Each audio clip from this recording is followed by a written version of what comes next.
नमस्कार, मी मंदार फणसे. महाराष्ट्राच्या निवडणुका आहेत आणि 15 तारखेला ऑक्टोबरला सगळेजण मतदान करणार आहेत. या मतदानाचा मुख्य उद्देश आहे महाराष्ट्राचं भवितव्य जे काही असेल, सामाजिक, आर्थिक, राजकीय, हे भवितव्य ठरवणाऱ्या या सगळ्या निवडणुका आहेत.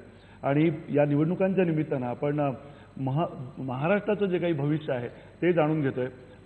गेल्या जवळजवळ 5 दशकांमध्ये महाराष्ट्राचं जे राजकारण ढवळून निघालेलं आहे, महाराष्ट्राचं जे काही राजकारण होतं त्या राजकारणावरती जी काही एक अमीट असा जो ठसा आहे तो ज्यांनी उमटवलेला आहे ते राष्ट्रवादी काँग्रेसचे अध्यक्ष शरद पवार आपल्या सोबत आहेत. सर, तुमचं स्वागत आहे या चर्चेमध्ये.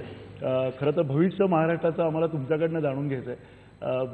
तुम्ही गेल्या ज्यावेळेला 99 साली हा पक्ष स्थापन केला, राष्ट्रवादी काँग्रेस पक्ष, त्यावेळची परिस्थिती, राजकीय परिस्थिती आणि आत्ताची परिस्थिती साधारणतः एक जर बघितलं त्यातलं साम्य तर ते एवढं दिसतंय की सगळेजण वेगवेगळे लढले होते आणि खास करून आघाडीमधले तुमचे जे घटक आहेत ते.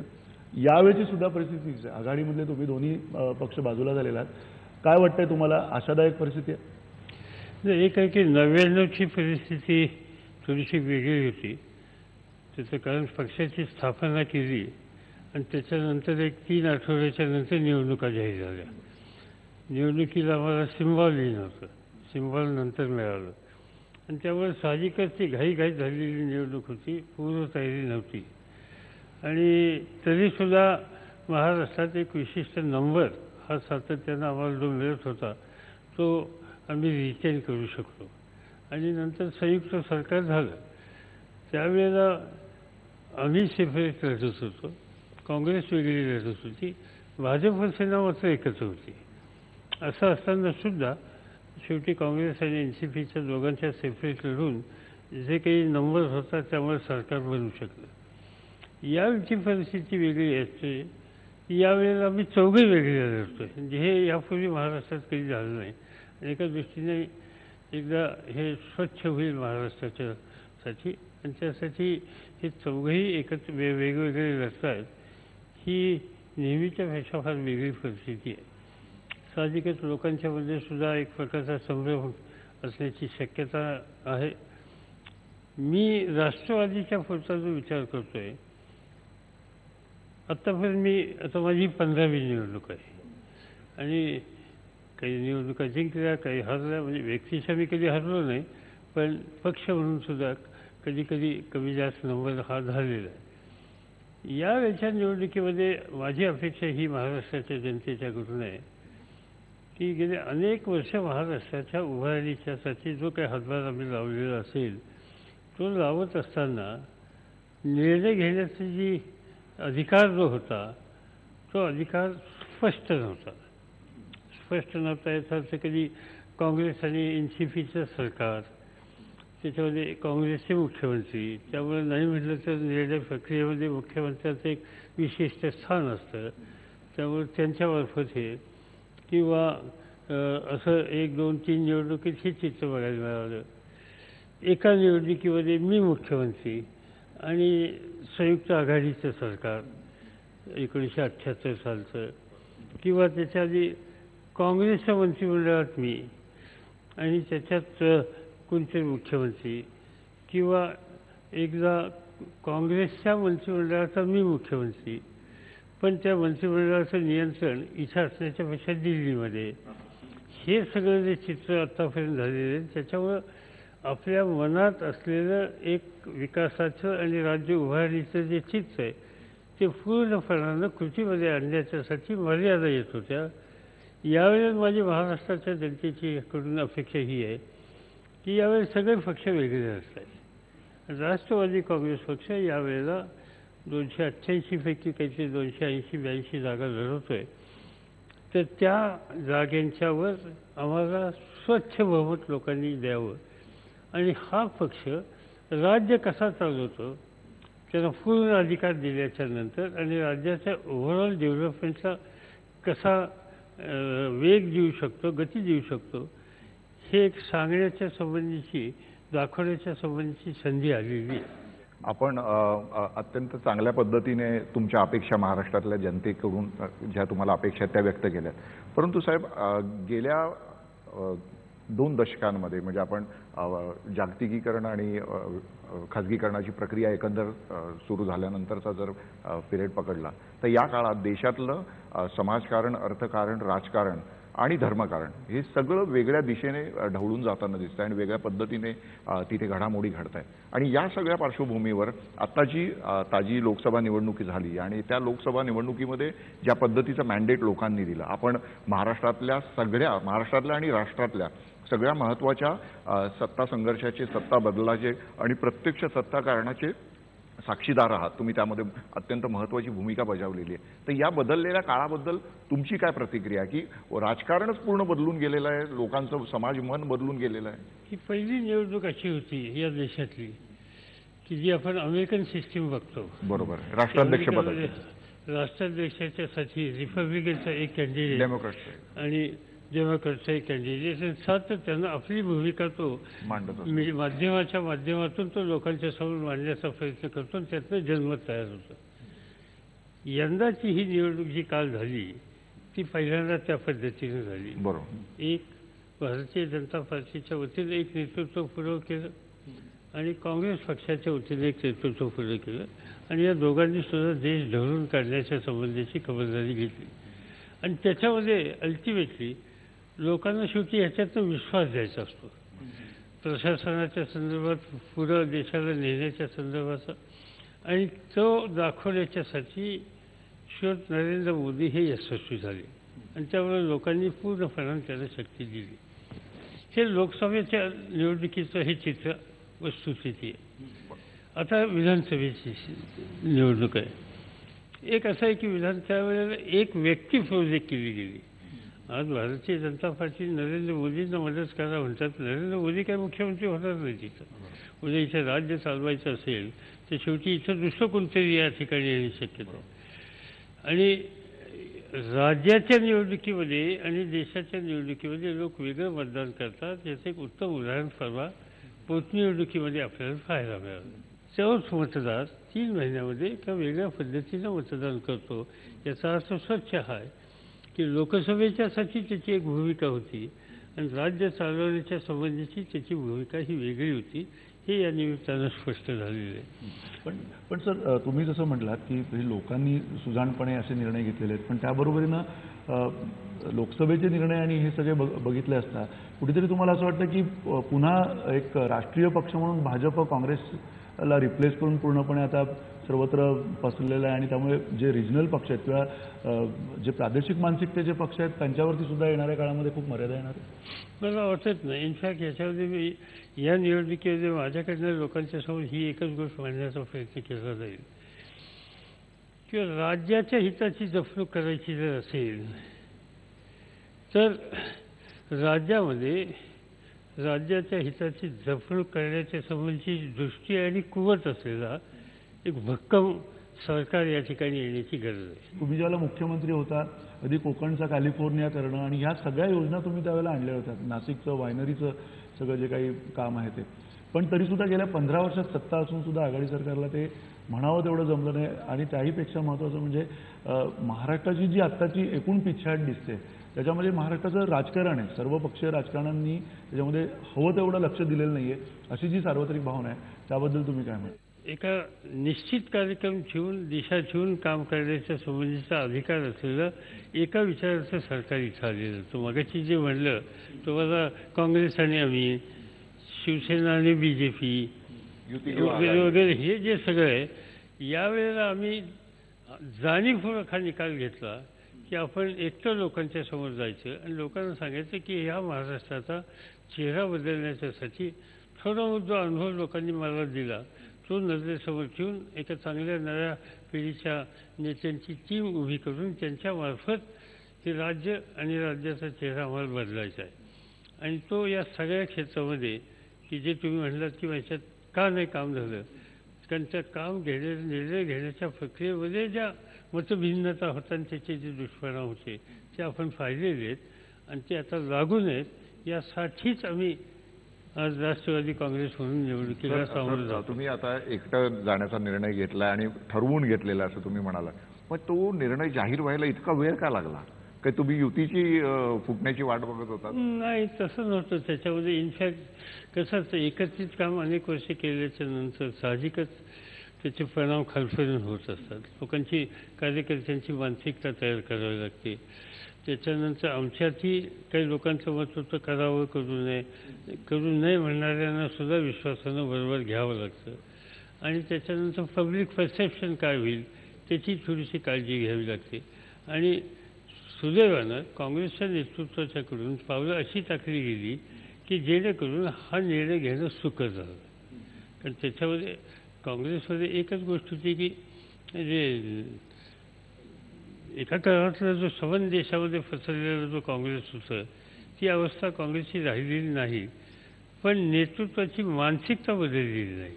म्हणजे मला एकदा एका ज्येष्ठ काँग्रेस कार्यकर्त्या नेत्यांनी विचारलं की तुमचं काय मत आहे संबंध देशातल्या काँग्रेसच्या संबंधीचं आणि काय करावं. मी म्हटलं तुमची मानसिकता बदलली पाहिजे की आपण आता काय आहोत, कोणत्या स्टेज आहोत हे तुम्ही मान्य केलं पाहिजे. त्याचं कारण असं आहे की आता उत्तर प्रदेशमध्ये एकेकाळी जमीनदार सिस्टीम होती आणि तो जमीनदाराच्याकडे सवन गावची शेती वगैरे असायची. गावात त्याची एक मोठी हवेली असायची, ठाकूर. आणि आज काय झालं, आता ती जमीन सगळी गेली. पण सकाळी उठल्यानंतर हवेलीतनं त्याचा तो बाहेर गच्चीमध्ये ठाकूर येतो. सगळं पीक जे त्याला दिसतं हे सगळं माझं होतं. आता राहिलेलं नाही. आता त्या हवेलीची दुरुस्ती करण्याची ताकद राहिलेली नाही. बाकीचं सगळं गेलेलं होतं. तसं काँग्रेसच्या नेतृत्वांच्यामध्ये ठिकठिकाणी काश्मीरपासून कन्याकुमारीपर्यंत आमचं राज्य होतं, आता नाही आहे. आता प्रत्येक राज्यात नवीन शक्ती उदयाला लागलेली आहे. त्यामुळे आम्ही संबंध देशाचे राज्यकर्ते आहोत ही मानसिकता सोडली पाहिजे.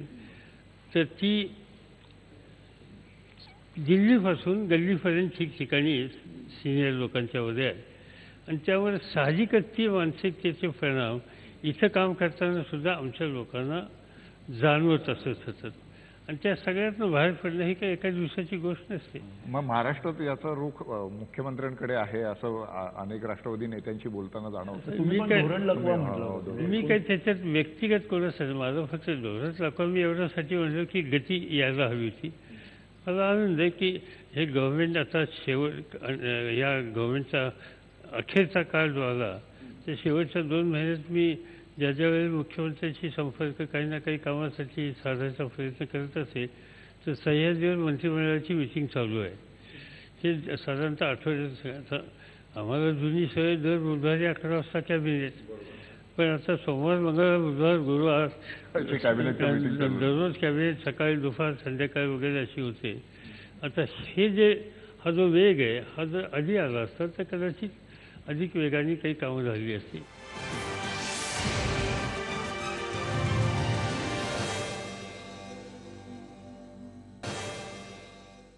राष्ट्रवादी काँग्रेस पक्ष म्हणून गेल्या काही काळात 15 म्हणजे तुम्ही स्थापन केल्यापासून सत्तेमध्ये आहात आणि त्यामुळे कुठेतरी नेते खूप वाढले आणि नेत्यांची कुटुंब खूप वाढली.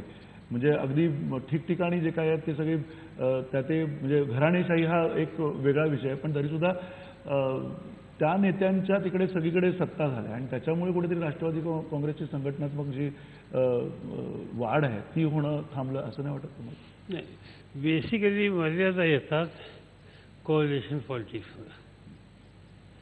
कोअलिशन पॉलिटिक्समध्ये मतदारसंघामध्ये जर काँग्रेसचा प्रतिनिधी असेल तर गेली 15 वर्ष ती जागा काँग्रेसची, जी जागा काँग्रेसची असेल किंवा एखादी जागा राष्ट्रवादीची असेल तर ती जागा राष्ट्रवादीची. मग तिथले सगळे निर्णय त्या राष्ट्रवादीच्या विधानसभेच्या सदस्याच्या मर्जीने होतात, कमिट्या होतात, डेव्हलपमेंटची प्रोसेस त्याच्यामार्फत होते. त्याच्यात दुसरा पक्ष आणि कार्यकर्ता वाढू शकत नाही. तसंच काँग्रेसची जिथं होती तिथं राष्ट्रवादी वाढू शकत नव्हतं. त्याचा राष्ट्रवादीच्या विस्तारामध्ये सगळ्यात महत्त्वाचा अडथळा कुठला आला हा मी कॉन्शियस घेतलेली दिसेल. मी काही त्याच्यात काँग्रेसचा दोष देत नाही. या पद्धतीमध्ये हे होतं कोअलिशन पॉलिटिक्समध्ये. आम्ही ज्या ठिकाणावर तिथं काँग्रेसजनांच्या मनात ती स्थिती असणार. आज या सगळ्या दोघांनी वेगळं जाण्याच्या संबंधीची भूमिका घेतल्यामुळं एक असा श्वास सुटल्यासारखी परिस्थिती आहे आणि त्याच्यामध्ये दोघांनाही कष्ट करून लोकांच्या समोर जाऊन आपला पक्ष कामातून वाढवण्याच्या संबंधीची सुसंधी आहे. मला स्वतःला असं होतं की राष्ट्रवादीमध्ये अशा पद्धतीनं काम करण्याचा त्यांचे अधिक आहे. तो आम्ही योग्य लाभ त्याचा घेतला, लोकांशी सुसंवाद झालो, लोकांचा विश्वास संपादन केला, सातत्य ठेवलं तर आम्हाला लोकसंधी दिली, याच्यात आम्ही कमी पडलो तर आम्हाला आमचं स्थान दाखवते. तुम्हाला किती जागा मिळतील असा अंदाज आहे तुमचा आता इतक्या वर्षांचा सगळं अनुभव अवघड आहे? आहे, पण मला एकच आहे की आमची जी कालची स्ट्रेंथ होती त्याच्यात सुधारणा होईल. आणि त्याच्यापेक्षा आता विदर्भामध्ये आमचे 4 सदस्य मागच्या वेळी होते, आम्ही जागा लढलो 11 का 14. तर यावेळी आम्ही ज्या सोडलो 4 ते 14 होती. त्यामुळे आमचा विस्तार होईल, त्याची गरज आहे आम्हाला हा विस्तार करण्याची. आणि विदर्भातले आमचे सगळे कार्यकर्ते असे नावमेद झालेले होते. किती दिवस आम्ही आपलं दुसऱ्याचं काम करत, एक यामुळे अपॉर्च्युनिटी कदाचित अपयश येईल, पण कमीत कमी लोकांच्यात तर जातील. आता या एवढ्या थोड्या दिवसात सवन प्रिपरेशन करायला त्यांना मर्यादा आल्या म्हणून समजा अपयश आलं तर पुढच्या 5 वर्षामध्ये ते आणखीन मजबूतीनं उभं राहू शकतील, त्यांचा कार्याचा विस्तार होईल, जनसंपर्क वाढेल आणि त्यांना माहीत राहील की मला उद्या कॉन्टेस्ट करण्याची अपॉर्च्युनिटी मिळणार आहे. गेली 15 वर्ष त्यांना हेच समजत होतं की तुला इथे संधी मिळणार नाही, तू इथं काँग्रेससाठीच काम करायचं आहे. आणि त्यामुळे एक प्रकारचा नावमेद, मग त्याचं फक्त लक्ष जिल्हा परिषद, पंचायत समिती आणि मग तिथं इतकी टक्कर 1-2 विलीन पार्टीची, काँग्रेसची, अन्य पक्षांची आणि त्याच्यातून होणारा संघर्ष, त्या सगळ्यातून एक प्रकारची मुक्तता मिळेल अशा प्रकारची एक भावना आमच्या लोकांच्यामध्ये. आणि त्यामुळं आमची संख्या ही वाढेल. मी असं म्हणू शकत नाही की प्रचंड वाढेल, त्याचं कारण आम्हाला हा कालावधी फार कमी मिळाला. आणि स्पष्ट सांगायचं म्हणजे आमच्याकडे साधनं सुद्धा कमी पडली, कारण आम्ही जे काही प्रिपरेशन करत होतो 135-130 जागेच्यासाठी आणि एकदम 130च्या ठिकाणी तुम्हाला 280 लढवायची, पण तेवढं सगळं बाकीचं सगळं जे पब्लिसिटी मटेरियल वगैरे हे सगळं ते 2-4 दिवसात होत नाही. अच्छा, पण तुम्ही असं म्हणतात की भाजप आणि तुम्हीच सगळ्यात जास्त प्रिपेअर्ड होता युती तोडायला. काँग्रेसने सुद्धा म्हटलेलं आहे की राष्ट्रवादी काँग्रेसने आधी ठरवलं होतं आणि शिवसेना म्हणते की भाजपनं आधी ठरवलं. असं नाही, काँग्रेसचा दृष्टिकोन युती टिकावी असा नव्हता. म्हणजे मी व्यक्तिगत कोणाच्याबद्दल काही बोलू इच्छित नाही, त्यांचाही दृष्टिकोन युती टिकावा असं नाही. युती टिकते कशी की एक प्रकारचा सन्मान आपण ठेवला पाहिजे. पण मी मोठा आणि तुम्ही आमच्या आश्रयाखाली अशी जर भावना त्याच्यामध्ये कायमची असेल मर्यादा येतात. सर, कुठेतरी तुम्हाला असं वाटलं गेल्या 15 वर्षाच्या कालावधी, अगदी शेवटच्या 5 वर्षामध्ये की राष्ट्रवादी काँग्रेसला कुठेतरी काँग्रेस कुरघोडी करते आणि अशा प्रकारची वक्तव्य सुद्धा आली होती मधल्या काळात, खास करून सहकारामध्ये असेल, अलीकडच्या काळामध्ये आरोप असतील वेगवेगळे भ्रष्टाचार असतील. त्या अलीकडच्या काळामध्ये थोडासा कॉन्शियस डिसिजन असा घेतला असावा असं मला वाटत होतं की मित्र पक्ष हे हळूहळू कमी केले पाहिजे. त्यांचं स्थान, त्यांची शक्ती केंद्र ही दुर्बल झाली पाहिजे. तुम्ही एक गोष्ट लक्षात घ्या की देशाच्या पार्लमेंटमध्ये आम्ही काम केलं बरोबर, सरकारमध्ये काँग्रेस आणि आम्ही सगळ्यांनी बरोबर काम केलं. त्यावेळेला आमच्याबरोबर म्हणजे राष्ट्रवादी काँग्रेस होती, लालू प्रसाद यादव होते, मुलायम सिंगांचा आम्हाला बाहेरून पाठिंबा होता, दादांचा आम्हाला बाहेरून पाठिंबा होता, त्याच्यानंतर रामविलास पासवान हे आमच्यामध्ये होते. आता त्यातलं राष्ट्रवादी काँग्रेस सोडायचं एक तरी पक्ष शिल्लक राहिला का? हे सगळेचे सगळे का गेले? याचं कारण काँग्रेसचं त्याच्यामध्ये काहीतरी धोरण असावं, विशेषतः काँग्रेसच्या नव्या नेतृत्वाचं, की आपण पक्ष आपला वाढवला पाहिजे. त्याच्यात काही चुकीचं नाही. म्हणजे मी असं माझ्या मनात ठेवलं की राष्ट्रवादी वाढवलं तर त्याच्यात चूक नाही, पण आपण एकत्र काम करत असताना आम्हीच वाढलं पाहिजे आणि आपले सहकारी हळूहळू बाजूला गेले पाहिजेत. हे सूत्र नजरेसमोर ठेवून पावलं टाकली. त्याचा परिणाम आत्ताच्या कालखंडामध्ये काँग्रेसच्या बरोबर मित्र पक्ष जुने जे होते त्यात फक्त एनसीपी शिल्लक होती. नाही, पण साहेब तुमच्या पण अनेक सूचना किंवा तुम्ही ज्या गोष्टी सुचवल्या होत्या त्या नाकारल्या गेल्यात किंवा त्याच्यावर विचार केला गेला नाही. महत्त्वाची गोष्ट आम्हाला ठाऊक आहे की मंत्रालयाच्या एकूणच त्या नूतनीकरणासंदर्भात तुम्ही ज्या पद्धतीने त्याचं नूतनीकरण करण्यासंदर्भात मुख्यमंत्र्यांना सांगितलं होतं की ते पार्किंग करा आणि त्याचं एकूणच त्या बिल्डिंगचं रिस्टोरेशन करा, परंतु त्याच्यावर सुद्धा बिल्डिंगचं रिस्टोरेशन मी सांगितली जी बिल्डिंग पाडा आणि तुम्ही आधुनिक इमारत या ठिकाणी सुविधा बांधा की ज्याच्यातनं इफिशियन्सी, कॉस्ट आणि पॉवर या सगळ्या गोष्टी वाचू. ही टेक्नॉलॉजी प्रसिद्ध झाली आणि 1.5 ते 2 वर्षामध्ये सुद्धा मुंबईमध्ये आणि महाराष्ट्रामध्ये कन्स्ट्रक्शन सेक्टरमध्ये अशा अनेक कंपन्या आहेत की त्या कंपन्या करू शकतात. 1.5 ते 2 वर्षामध्ये असं हिंदुस्थान कन्स्ट्रक्शन वगैरेचा माझ्याकडे मी मुंबई क्रिकेटचा अध्यक्ष होतो. आम्हाला 7 महिने स्टेडियम बांधून दिलं LNTनी. ते आपल्याकडे करू शकतात. ती कोर्ट असल्यावर करते. तर ही 7 इमारतच आपण बांधवा आणि त्याच्यात FSI वरून आणखीन बऱ्याचशा आता समोर काही आहेत, काही तिकडे वरळीला कार्यालय आहेत, आणखीन कुठं कुठं कार्यालय आहेत. तर माझ्या त्याच्यात 2 सूचना होत्या, इथे तरी करा किंवा वरळीचं हे 7 डेअरी बिरी आता फॉर ऑल प्रॅक्टिकल पर्पज बंदच आहे. एवढी मोठी जागा त्या ठिकाणी 7 सेक्रेटरीएट तिथे नेता येईल का त्याचा विचार करा. त्याला धरून मोठ्या प्रमाणात स्टाफ क्वार्टर्स बांधता येतील का, एवढी जागा त्या ठिकाणी. याच्या क्विक डिसिजन घेऊन आपल्याला 1-1.5 वर्षामध्ये हे सगळे चित्र बदलवता आलं असतं. ठीक आहे, त्याच्यामध्ये काही. सर एक पुन्हा एकदा महाराष्ट्राच्या राजकारणावरती म्हणजे तुम्ही ते अधिकाऱ्यांनी सांगू शकाल, एक तर गुंडगिरी वाढले, बऱ्यापैकी आश्रय असलेले, राजकीय आश्रय असलेले गुंड प्रत्येक पक्षामध्ये कुठे कुठे त्या ठिकाणी, आणि सार्वत्रिक लोक कंटाळलेले आहेत या सगळ्या परिस्थितीला. कशामुळे हे सगळं होतं आहे तुम्हाला? मला स्वतःला असं वाटत नाही. मला लॉ अँड ऑर्डर महाराष्ट्रातली फार खराब झाली असं वाटत नाही. कारण मी देश पातळीवर काम करतो, मी अन्य राज्य बघतो आणि त्या सगळ्या पार्श्वभूमी पाहिल्याच्या नंतर महाराष्ट्रामध्ये अजूनही पोलीस दल, पोलीस अधिकारी यांचा एकंदर काम करण्याची पद्धत आणि नियंत्रण हे अगदीच वाईट आहे असं नाही. ठीक आहे, तशा प्रकारचे काही फार प्रकारे अलीकडच्या काळामध्ये घडलेले नाही. पण याच्यामध्ये अधिक सतर्क राहण्याच्या संबंधीची काळजीही सातत्याने घेतली असली पाहिजे. आणि इथं तसं काहीतरी फार एकदम घसरण झालेली आहे असं मला वाटत नाही. मला घसरण दिसते ते महाराष्ट्राचं आर्थिक उभारणी करण्याच्या संबंधीचं जे काम आहे, मगाशी मी सांगितल्याप्रमाणे विकेंद्रित स्वरूपामध्ये औद्योगिकरणाच्या संबंधीचं जे काम आहे, त्या सगळ्या क्षेत्रामध्ये मला घसरण दिसते. नाही, कोठडीतले मृत्यू असतील किंवा महिलांवरच्या अत्याचाराचे प्रसंग असतील, या सगळ्या ह्याच्यात आपण देशामध्ये आघाडीवर आहोत. कोठडीतले मृत्यू जर कैद्यांचे त्याच्यात आपण नंबर 1 आहोत. महिलांवरच्या अत्याचाराच्या संदर्भात आपण पहिल्या 3 राज्यांमध्ये आहोत.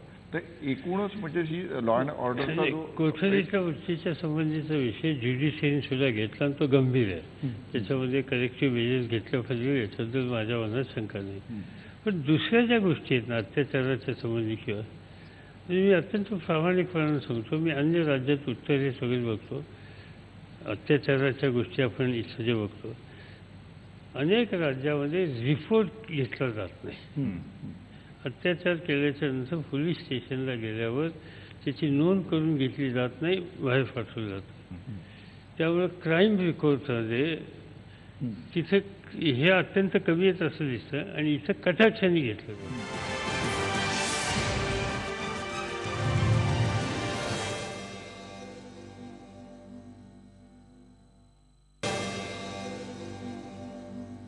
पुन्हा हाच प्रश्न विचारायचा आहे सर्व पक्ष, म्हणजे तुम्ही ज्येष्ठ आहात म्हणून तुम्हाला हा प्रश्न विचारतोय.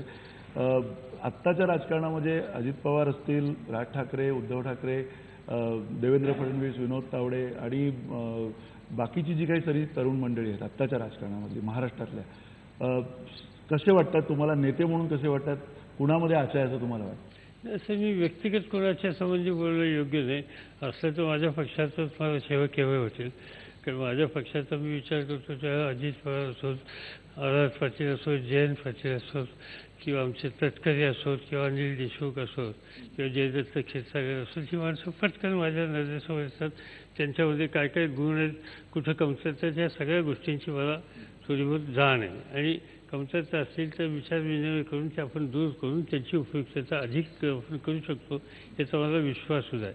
पण मी राज्य म्हणून ज्यावेळी बघतो त्यावेळी राज्यात एक नवीन पिढी ही निश्चित येते म्हणजे आता माझ्या कालखंडामध्ये मी सुरुवात केली 45 वर्षाच्या पूर्वी पहिल्यांदा मी विधानसभेमध्ये आलो त्यावेळेला अशी तरुणांची फळी यशवंतराव चव्हाण साहेबांनी काँग्रेसमध्ये जेवढी वाढवली तेवढी इतर पक्षात नव्हती. आता इतर पक्षात सुद्धा आहे. म्हणजे जसं काँग्रेसमध्ये कोणी असतील, राष्ट्रवादीमध्ये कोणी असतील, तसं भाजपमध्ये सुद्धा आहेत, शिवसेनेमध्ये सुद्धा आहेत, मनसेमध्ये सुद्धा आहेत किंवा या विविध पक्षातून आता एक नवीन पिढी पुढे येते आणि महाराष्ट्र या सगळ्यांच्याकडे लक्ष ठेवून असेल असा माझा समज आहे. या सगळ्यांच्यावरून एक तर सभ्यता, सुसंस्कृतपणा, विकासाच्या संबंधीची स्पष्टता आणि प्रशासनाच्या संबंधीचं एक कसब या सगळ्या गोष्टीच्या बाबतीत जे लक्ष घालतील त्यांना पुढे संधी असं मला वाटतं. आणि दुसरी गोष्ट की त्याच्यामध्ये कष्ट करण्याच्या संबंधीची तयारी पाहिजे. राज्यामध्ये कष्ट करताना दिसतात. तुम्ही वाशिमपर्यंत पोहोचलात. आत्ताच आजच्याच दिवसाला तुम्ही वाशिमला सभा घेऊन आलेला आहात ऑलरेडी. राज्य जर तुम्ही राज्याच्या नेतृत्वाच्या संबंधीची कल्पना तुमच्या मनामध्ये असेल तर तुम्ही दिवसातले 18 तास 16 तास कष्ट करण्याची, प्रवास करण्याची, लोकांची सुसंवाद करण्याची आणि लोकांचं ऐकून घेण्याची या गोष्टीवर त्यांनी लक्ष केंद्रित केलं पाहिजे. जे लोक या सगळ्या कामाच्यासाठी अवेलेबल आहेत त्यांचं फ्युचर मला अधिक चांगलं दिसतं. साहेब, तुम्ही ज्या पद्धतीने महाराष्ट्र बघितलेला आहे, महाराष्ट्रातल्या तुम्ही ओपनिंगच्याच वेळेस सांगितलं की महाराष्ट्रातल्या प्रत्येक तालुक्याचे, प्रत्येक त्या गावाचे, तिथल्या लोकांचे प्रश्न तुम्हाला माहिती आहेत. तुम्ही अनेक लोकांना नावाने ओळखतात, या अशी तुमची ख्याती आणि मी डोळ्याने पण बघितलेलं आहे. तर असं नेतृत्व महाराष्ट्राला मिळावं अशी तुमची अपेक्षा आहे, ती रास्त आहे. परंतु आता राजकारणामध्ये तरुण मोठ्या प्रमाणात येत आहेत, कारण आपला देश तरुण झालेला आहे, निम्म्याहून अधिक लोकसंख्या तरुण आहे. तर या तरुणाईच्या ज्या कल्पना आहेत राजकारणाविषयीच्या, या सोशल मीडिया आधारित झालेल्या आहेत किंवा त्यांचे प्रवाह असे झाले की शॉर्ट टर्म गेनसाठी वेगाने विकास करायचा असेल तर राजकारणात जायला पाहिजे. त्यामुळे आता गळ्यात साखळ्या घातलेल्या, सोनसाखळ्या घातलेल्याच लोकांची संख्या सगळ्या राजकीय पक्षात मोठ्या प्रमाणात दिसते. हे काय महाराष्ट्र घडवणार आहेत की महाराष्ट्र भविष्य यांच्या हाती सुरक्षित असेल का? असं आहे की आता एक गोष्ट आपण दुर्लक्षित करून चालणार नाही. 35 ते 36% लोकसंख्या ही 35च्या किंवा 30च्या आतली आहे आणि माझ्या मते ती संपत्ती आहे, तो ठेवा आहे राज्याचा, देशाचा. एकच आहे की त्याला योग्य आता ही नवीन टेक्नॉलॉजीचा वापर ही आपण दुर्लक्षित करून चालणार नाही. मी त्याच्यात नाही आहे, म्हणजे मी कमी पडतो त्याच्यात. म्हणजे मला त्या सगळ्या गोष्टी मी फार म्हणजे मी सांगतो कोणाला तरी की असं असं द्या म्हणून, पण मी स्वतः पण ट्विट करता आजकाल ते सांगतो. मी म्हणजे स्टाफला मी सांगतो की हा मला आता कम्युनिकेट करायचं आहे. पण आता मी जी लहान मुलं किंवा अनेक तरुण मुलं सहजपणाने बसल्या बसल्या हे सगळं जे करत असतात तशी बोटं आमची चालत नाहीत. आणि हा तांत्रिक क्षेत्रातला जो एक प्रचंड वेगानं येणारा बदल आहे त्याला सामोरं जाण्याच्यासाठी ही नवी पिढी तितक्याच वेगानं पुढे जाते याचा मला आनंद आहे. आम्ही लोक त्याच्यामध्ये कमी पडत असू, कारण आमचा जमाना वेगळा होता. आमचा सगळा जमाना व्यक्तिगत सुसंवादाच्या संबंधीचा होता. या टेक्नॉलॉजीच्या माध्यमातून मेसेज देण्याच्या आमच्याला मर्यादा असतात, पण याच्यात फटकन प्रचंड संदेश पाठवू शकतात. त्याच्यात काही कमतरता आहेत, पण ते दुरुस्त होईल. आज ना उद्या त्याच्यात गुणवत्ता येईल.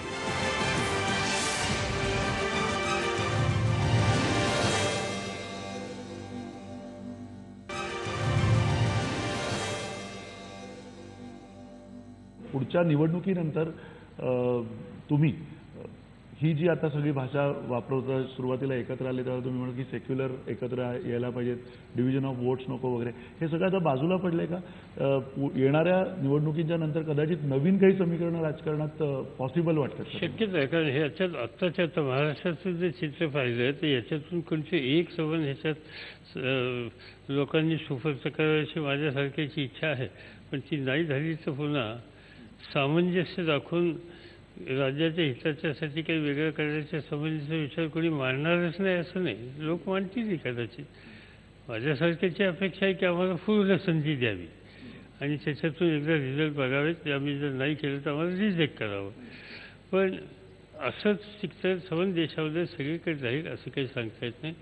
बदलाची शक्यता नाकारता येत नाही.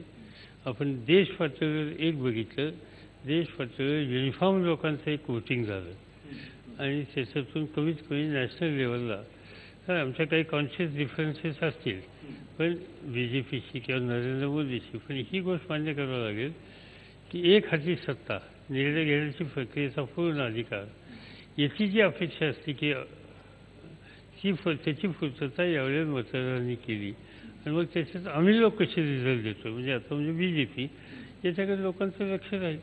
आता महाराष्ट्रात सुद्धा साहेब त्यांनी मोदी हाच चेहरा समोर ठेवलेला आहे आणि मोदींनी ज्या पद्धतीने वेगवेगळ्या व्यासपीठावर मोदी जात आहेत आणि तिथे ज्या पद्धतीने ते बोलत आहेत त्याचं प्रतिबिंब महाराष्ट्राच्या एकूण राजकारणात पडावा असा प्रयत्न भाजपतर्फे सुरू आहे.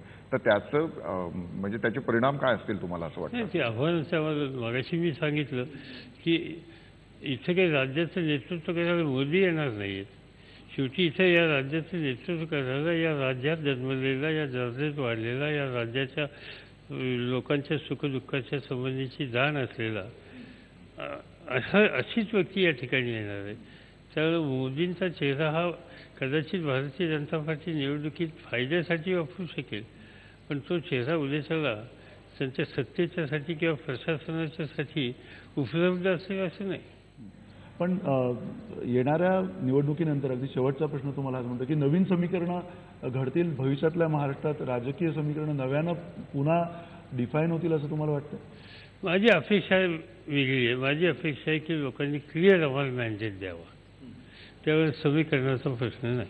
पण क्लिअर मॅन्डेट तुम्हाला जर चेहरा असतं तर दिलं असतं. तुमच्याकडे तुम्ही होतात, बाकीचे सगळे मोठे चेहरे आहेत. कोणी येतील, आमच्याकडे सुद्धा चेहरे खूप आहेत. तुम्ही पुन्हा राज्यामध्ये येणारच का? मी येईनच असं नाही, पण मी जे कोणी आमच्या पक्षाचे लोक नेतृत्व करतील, काम करतील, त्यांच्या पाठीशी मी कायम उभा राहील. कारण लोकांनी संधी दिल्याच्या नंतर पक्षप्रमुख म्हणून ती संधी आपण दिली, हे आपण योग्यच केलं हे शेवटच्या माणसाला वाटलं पाहिजे आणि ते वाटण्याच्यासाठी काही कमतरता असेल तर कोणी सांगणारं पाहिजे आणि ती सांगण्याची भूमिका कटाक्षानं आणि कठोरपणानं माझ्याकडून यावेळेस बजावली जाईल. खरं तर म्हणजे अनेक तास बोलू शकू पवार साहेबांशी, कारण अर्थातच 5 दशकांचा त्यांचा सगळा अनुभव आहे आणि त्यांच्याकडनं जे काही इन्साईट्स आपल्याला घ्यायची होती ती घेऊन झालेली आहेत. अर्थात जे काही भविष्य त्यांनी सांगितलेलं आहे महाराष्ट्राचं, ज्या पद्धतीनं त्यांना महाराष्ट्र बघायचा आहे, तो महाराष्ट्र बघण्यासाठी त्यांच्या ज्या अपेक्षा आहेत त्या अपेक्षा येणाऱ्या 15 तारखेला महाराष्ट्रातले मतदार पूर्ण करतील की नाही ते मतदाराच्या ठरवणार आहे. तुम्ही आपल्या प्रत्येक महाराष्ट्रातल्या दिग्गज नेत्यांबरोबर आपण अशीच चर्चा करणार आहोत, भविष्य महाराष्ट्राचं जाणून घेणार आहोत. सध्या इथेच थांबूयात. धन्यवाद. नमस्कार. नमस्कार.